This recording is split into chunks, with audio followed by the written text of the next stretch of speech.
My guests today are Mike Leff, the Vice President of AT&T Public Sector Defense. Mike, welcome to the discussion. Thanks, Jason, for having us. My other guest is Rob Dapkowitz, the Vice President of AT&T Public Sector Civilian. Rob, welcome to the discussion as well. Jason, thanks for having us back.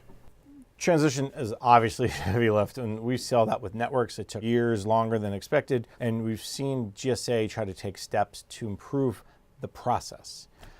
So let me start with Rob. Is transitioning going to be any easier this time, or what?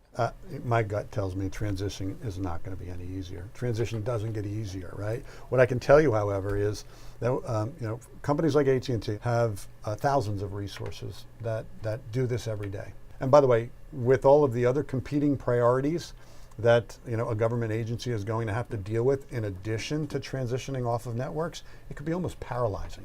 Our DoD customers have been very open to having conversations and discussion about looking at their enterprise architecture and systems, what pieces make sense to immediately transform and move on to EIS versus those that are more complex and legacy-based that may need to be moved on to the EIS program, and then actually look at what kind of transformation is possible. When you sit down with a CIO who's like, "I'd love to do it, but I just can't. I don't have the time." What advice do you tell them? Well, I first would give us an opportunity to let us kind of architect what we think the future looks like for you, and then let's critique whether we can get there in the time frame that you think we need to. And if you want to maximize the true value, whether it's efficiencies, whether it's the transformational aspect of the solution, or it's just cost savings, I think you're not taking advantage and maximizing the true value of EIS if you're just doing a lift and shift. I do believe that there's opportunity to transition out of the gate. Two things come to mind. One is really got to understand the differences between the network's predecessor contract and the enterprise infrastructure solutions contract.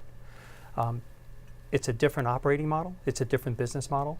And so the better that we collectively understand the strengths and what can be leveraged in the new EIS vehicle, the better off that we're going to be operationally, strategically, as well as financially.